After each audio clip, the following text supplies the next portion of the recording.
welcome everyone for joining us for today's Title Topics webinar. This is our free 30-minute presentation we started offering this year to provide alternative ways of communicating important messages to our members.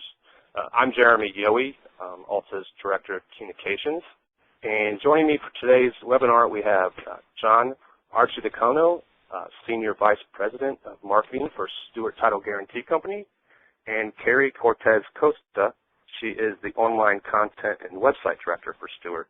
And today they will be offering tips on how you can enhance your company's website and make it more engaging with customers with the goal of capturing more business.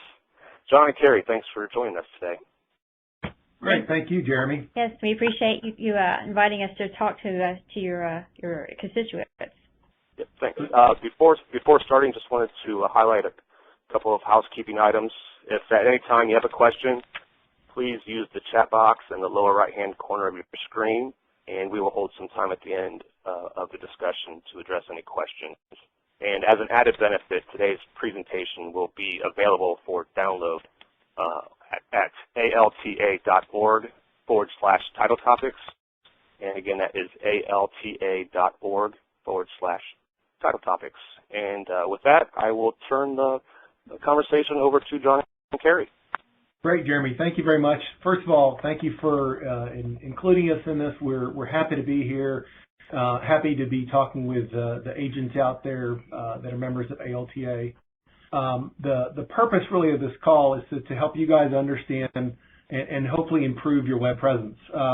The reason that we are on the call, myself and Karie, is because we are responsible for not only Stewart's corporate web presence and a lot of other things, but also with helping independent agents with their web presence. So those are really our two main goals.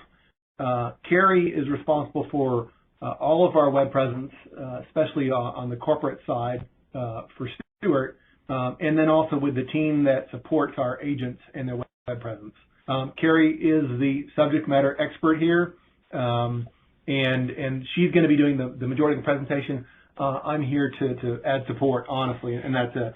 So really today, what Karie is going to cover are some things that are going to help you with your web presence. Everybody has websites now, but we're all in the position of how do we make them better, how do we make them stronger, how do we improve and get effective, efficient return on our investment with the time we spend on our website. So Karie's going to give you some basic tips on how to do that. She's going to talk about some new tools that are available that you guys should be utilizing and some new opportunities to help drive more business. So with that, I'll turn it over to Karie and let her give you the presentation. Thank you, John, for that wonderful intro. And just as you all know, I am a marketing nerd. I love digital marketing, and I've been doing this now for about 16 years. So everything that I'm about to impart to you has been over the years of my cumulative knowledge and just overall interest, because this is something I feel pretty passionately about. So with that said, I'm just going to go ahead and kick-start the presentation. So with the overview of our presentation today is we're going to cover your website's purpose and your specific goals, how we want you to assist you organizing your content on your website. You should know the usability guidelines, or at least encompassing the user's experience whenever you have visitors to your website. We also cover a little bit of website analytics. And finally, we're going to offer you some channels to help you promote your website via social media networks. So your website, when deciding that you want to have a website, you need to ask yourself these important questions. Who is my target audience? What's the point of my website? What do I want people to do via the website? And who's going to maintain it? These four questions are probably the most vital because if you don't know who specifically you're writing your content for or what you're supposed to have on your website, you're probably going to have not much user interest or stickability on your website. That speaks directly to the point of the website too. What are you trying to accomplish and what are the goals that you have on there? Do you want title agents? Do you want real estate agents? Do you want home buyers and sellers there? You definitely want to consider your audience and what information pieces or tools they would want on your site to want to come back to it on a consistent basis. Maintaining your website is a big deal too, because once you build it, you can't just walk away. The whole point of it is like this online living, breathing organism that requires constant attention, and people are going to pick up pretty quickly as to whether or not you're updating your website or not. So maintaining it is a very big deal. The next questions you want to ask are, how often are you going to update it? What metrics do you want to establish for the website? So that would encompass like visitors and page views and the time spent on your site. And then how do you measure the success of your website? Once you know what kinds of traffic and visitor types you're getting to your website, how do you determine that, you know, today this is my snapshot of my user visitor or my user type? 4 or 6 months from now, what is that demographic going to look like, and what is their time spent on my site going to be? Ultimately, you need to make it crystal clear to your website's visitor who you are, what you do, and why you even have a website in the first place. And this one little italicized section I have right here says that you've got about 5 to 8 seconds to make an impact with your audience. And if you're not engaging them immediately, they're going to leave your website and possibly not come back. An analogy that I pose specifically to this particular section is that imagine you're driving down a highway and you see a billboard and you see the main message on the billboard, but you only see it for maybe 5 seconds and then you're past it. It's exactly the amount of engagement you're going to have with that person's interest before you lose them. So make sure you've got those components on your website and those tools and information pieces that are going to make them want to stick around and come back. Our next section is on organizing content, and I wanted to show you this example of website. This is actually a screenshot of a website I found, and yes, it's in a different language, but I was completely flabbergasted by how much content they stuck on this page. They literally found every inch of space on here and put a hyperlink and a graphic. So this is just to demonstrate the fact that you don't want to do something like this on your website. But also in terms of organizing your content, you want to use website metrics to help you determine how visitors are coming to your website. So if people are typing keywords or keyword phrases in the search engines, you probably want to know what those phrases are so that you can incorporate those words and that content on your website as well. You also want to have very defined navigation areas and provide your visitors with that breadcrumb trail of where they are as they're navigating your website. So most companies will have a top navigation or a left side navigation, anything that's going to help that visitor maintain where they are within your site, and they could go back a level or whatnot. You want to keep your homepage simple and clean. Please do not feel compelled to fill all the white space with content or graphics on your site. In fact, the cleaner the website is laid out, the better your usability or the better that person's experience is going to be on your site. Give each page on your website a purpose and answer a question. Provide a service or be the subject matter expert for that person. But you definitely want to keep your audience informed of new items that you're posting on your site. And that's why your front page should remain uncluttered, so that when you have something new, you have that instantly at their disposal and they see it as soon as they get to your site.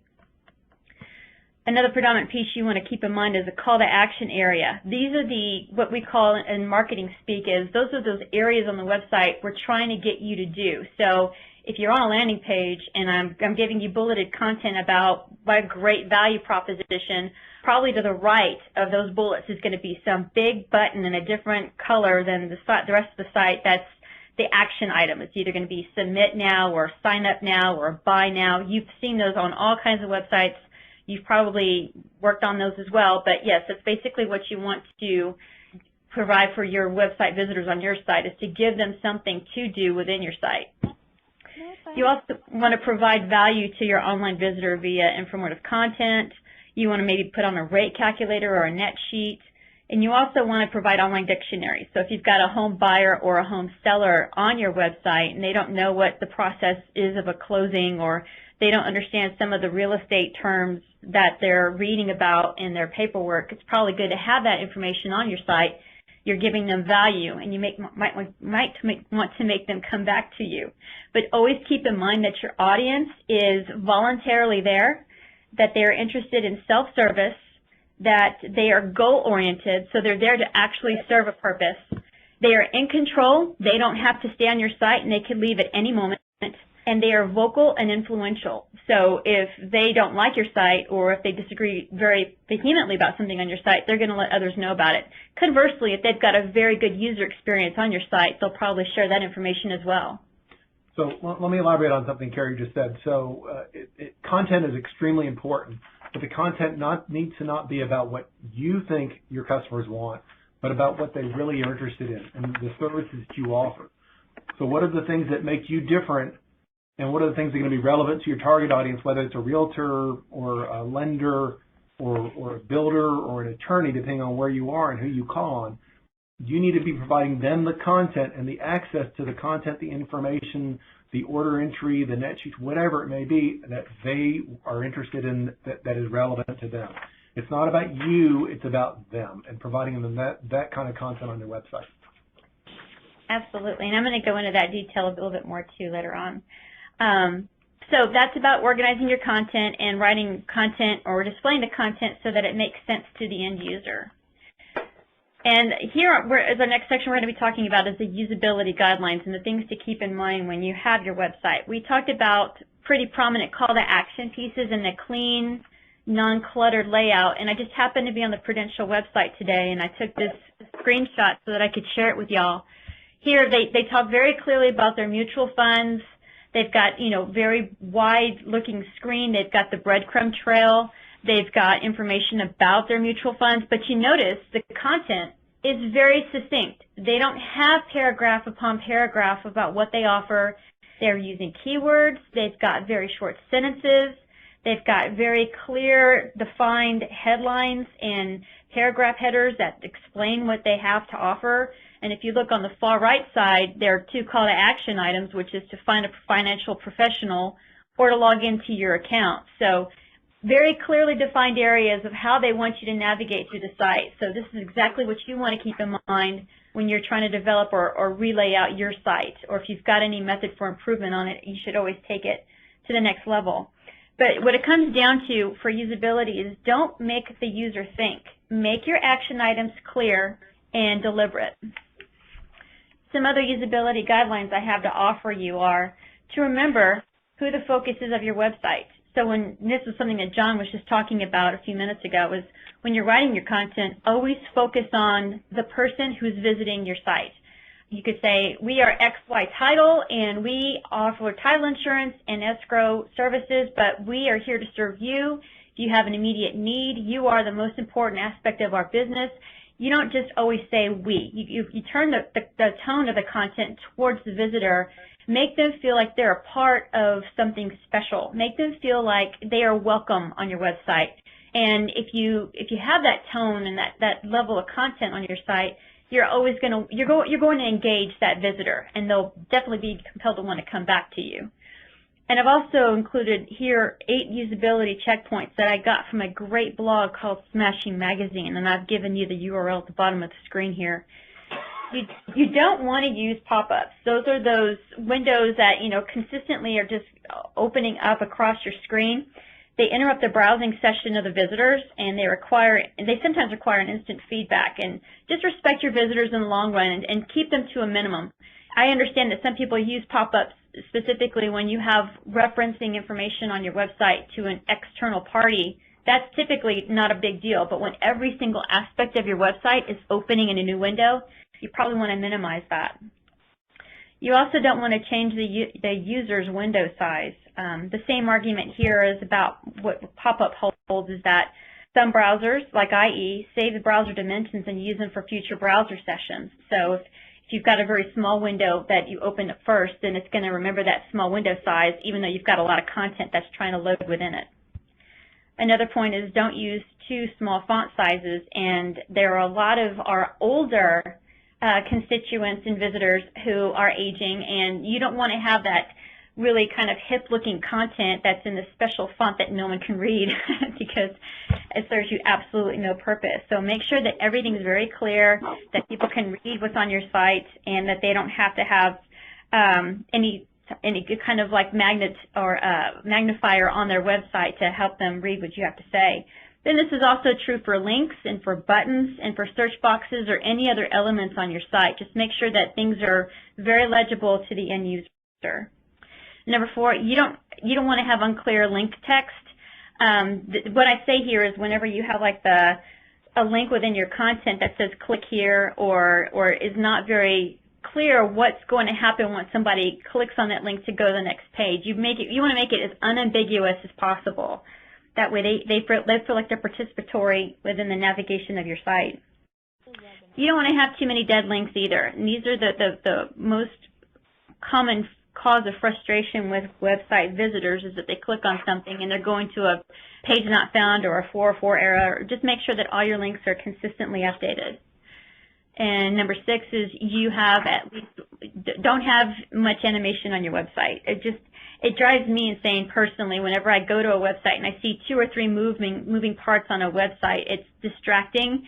And unless one is very important as to like a news ticker or something that's pretty important to the whole aspect of that page, I would leave off animation altogether. John, do you have anything to add to that? No, I just completely agree. Animation was popular 5 years ago or so when people were able to do it. Now it's not relevant. It's more distracting than anything. Yeah, and we're not talking about flash introductions or like those masthead images that scroll across the website. Well, they're talking about different value propositions or different products and services that a company has to offer. We're talking about little animated things that are jumping up and down or just something that's a banner ad, and it's there to be more of a distraction than a help to your site. So just make sure that you're keeping those aspects to a minimum. Also, make it easy to contact you. I can't tell you how frustrated I get whenever I go to a website and I just want to find somebody to talk to, and I either am looking for an email address or a phone number, and I literally have to hunt. And there are some websites out there where they purposely don't post a phone number because they don't want to hear from people. They'd rather you go through an email chain. So the more accessible you are to the visitor, the more beneficial you're going to find. So just to elaborate on that a little bit, you are in a service business, you are in a service industry, and you've got to make it as easy as possible for your customers to get a hold of you. So you need to have an easy-to-find contact us section. You need to have your phone numbers on there, and you need to have the locations of your offices if you have multiple locations, so people know where you are. Exactly. And then also, finally, with our 8 usability checkpoint here, you want to make sure your links open in the same window. We've already discussed this about, in the same window versus pop-ups. Just to reiterate the fact that you want to make sure that you want visitors to have control over everything that happens within their browser.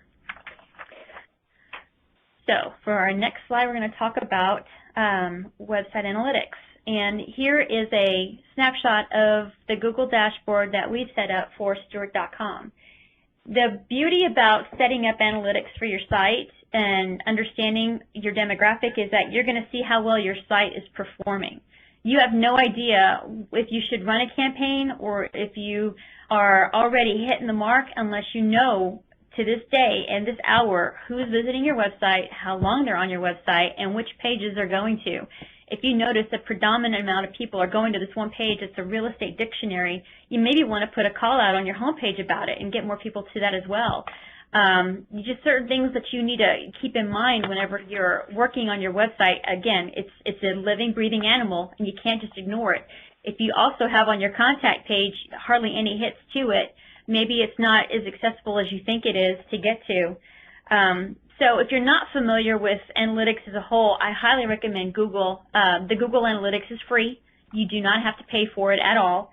And it provides you, again, the analysis of your website visitors, their page views and unique visitors versus overall visitors, and the time that they spend on specific pages of your site. And it's also great because it tells you traffic sources, like from where did people come to get to your site. So it could either be search engines, it could be from Facebook or Twitter or whatever avenue by which you've got links out there to get to your site. So the only other thing I'll elaborate on there is that having an analytics tool just to give you data is not what's effective. What's effective is learning from that and making adjustments to your website based on that. So I'll maybe put Karie on the spot here. Can you think of an example of some some information you learn in Google Analytics that you would then make a change on your website with? Can I put you on the spot there? Absolutely. So what I would do is I'd look at my traffic source, and if I see that Bing is a bigger traffic engine that people are coming to versus Google, then I'm going to probably put some of my paid search campaigns in Bing than I would do in Google or something like that. Or if I'm noticing that I had a Facebook page or I had a Facebook reference and I included a URL to my website and I've gotten like 10x the amount of traffic from that one Facebook link than I did from a search engine, then I might want to consider investing more in a Facebook page or a Facebook ad. So understanding the source by which people are coming to your website is going to benefit you too in case you want to do campaigns in the future. So we're also going to talk about now the different channels you can use to promote your website. And we've already talked about Facebook and Twitter and LinkedIn, but I wanted to go ahead and go a little bit deeper into those. If Facebook was a country, it would be the 4th largest one right now. There are so many people on Facebook right now that it makes sense to possibly have your own Facebook page dedicated to your company. And what I have here is a screenshot of our Stewart Title timeline, which is our Facebook page. And what's great about having this information here is that I can see how many people are liking us, what are they looking at whenever they're looking at our news feeds. And social media is great because it is a dialogue. It's not a one-way conversation, and it's not ever meant to be. So here we've indicated that Facebook is more of a business-to-consumer platform. So within this environment, you're going to really appeal to real estate professionals, real estate agents, and consumers. That would be the home buyers and home sellers. These are the people who are going to be out there potentially buying a house or interested in seeing what's the process behind buying a house, and they don't know what all they have to be, what they have to have in anticipation of a closing. So this is where you can really keep yourself up to date on what's going on out there, but also publishing information about your company so that people won't want to engage on your site as well. So the only other thing I'll elaborate on that is Facebook is a vehicle to get more people to go to your website, right? But there are a lot of governance and legal issues around using Facebook and promoting yourself on there. So make sure that we could spend 2 hours just talking about how to utilize Facebook and how to do it in an appropriate way. So make sure you read up on it, get some training, talk to your manager, your legal expert to make sure you're doing it and using it in an appropriate manner based on where you are and who you're targeting. Yeah. So we know, like for ourselves, like we make sure that we don't say anything that's too incendiary. We're just discussing about the industry as a whole. We never talk about our competition. We never talk about anything that could be misconstrued. So it's more just an information sharing platform as far as we're concerned. But also too to create a dialogue with the people who are interested in our business. And the other channel that I wanted to make aware of you guys is a LinkedIn. We have been participating in LinkedIn now for about 2 to 3 years, and when we first became aware that people were more and more using LinkedIn on the business to business end, we started really trying to promote Stewart Title and industry news in that arena as well. So what I've done is I've taken a screenshot of LinkedIn I typed in title insurance, and these are all the groups that are right now focused on title insurance and real estate trends in the industry as a whole. And what you can do is you can participate in these different forums or these different company groups and show your expertise in them, or at least share some insight that you've recently discovered, or give some experience that you've recently gone through with a closing or with a client, or with laws in your particular region or state. When you share this information, people really value it because then they don't have to hunt it down, and it's being spoon-fed to them. So by all means, take what you produce on your website, or take you as a subject matter expert and share what you have within these forums as well. Again, since this is business to business, you're going to really appeal to mortgage professionals, to lenders, and to the banks and credit unions out there. These are the types of people who are going to be here, not so much the home buyer or the home seller, not necessarily. So yeah, just keep those things in mind whenever you want to start to share what you know. So here is a slide of what I wanted you to take away. So you want to provide value to your website visitor, and we've talked about some of the different aspects of what you can do to improve your site, or to think about with your site in terms of how you can improve it. You definitely want to install website analytics and use them. I mean, it's one thing to install Google Analytics and walk away from them, but make periodic checks to see how you're moving the needle in terms of your traffic and how long they're staying on your site. You also want to develop a content calendar. It's not a bad idea to kind of figure out cyclically what you talk about and maybe just plug in those holes with like what you anticipate to put on your website throughout the year and without the seasons changing. We know for sure that the move season is about to kickstart here once school's out, so maybe that's something you could be talking about on your website. And finally, online marketing is a two-way conversation, and I think I've said this enough today to make you aware of it, that whenever you are talking in social media environments or on your website, it's not just one-directional. You want to make sure that whatever it is that you're promoting or that you're offering, that you're getting feedback from the individuals that are visiting your site as well or in your social media network. John, do you have anything else? No. Okay. Good. Well, then great. So I wanted to go ahead and bring up this slide. This is, again, my contact information. I'm kcosta@stewart.com, and my Twitter handle is st_Karie. And John has his email address there, too. Your handle, Dan. So then, at this point, I'm going to hand it off to Jeremy and let him see if you have any questions. All right. Thanks, Karie. I haven't seen any questions pop into the question box, but if anyone has anything, you want to send them here real quick, we can give a couple of minutes before the end of the call. As a reminder, just to wait and see if anyone has anything, you'll be able to download the presentation later this week at alta.org/title topics. And if you have any questions, right there is Karie and John's email addresses, and you can also email me at jyohe@alta.org. And yeah, the one question we have was, will these slides be available for download? So yes, they will be available later this week. And someone else had raised their hand, but they have since lowered their hand, so no question there. So Karie, I think you blew them away. No questions. All right, awesome. All right. Just to let everyone know, for next month's Title Topics webinar, we will have Robert Reich of digitaldocs.net, who will be discussing new marketing ideas and specifically 10 strategies that ALTA members can implement to increase revenue. And he will also talk about 5 common mistakes companies make when attempting to grow revenue. So watch for details on the time and date for this webinar. Check one more time, see if you have any questions.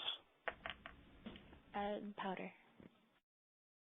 One question, Karie, was would you recommend doing it yourself or hiring a professional? That's a very good question. I would say that if this is something that you're definitely going to try to drive as a revenue generator for your business, that you probably want to get somebody involved on a local level, and if you can just find references or even go to some of these groups on LinkedIn, there are all kinds of digital marketing groups there that you can maybe seek some assistance, and you could just pose the question. You'll be amazed at how many people are offering to either offer up a recommendation, or people who are part of that group who do what exactly digital marketers do, which is provide you online content and navigation optimization. You can also go to your underwriters. A lot of the underwriters have have help with some of those things. I know Stewart does. We provide a lot of services to our independent agents to help them with their websites, web presence. So, but I think underwriters probably do the same thing. All right, thanks for that advice. And again, if anyone has any follow-up questions, please reach out to John or Karie or myself. And with that will bring us to the end of today's webinar. John and Karie, thanks again for joining us, and I hope all the listeners found the presentation useful. Thanks, everyone. Thank you very much. Thank you.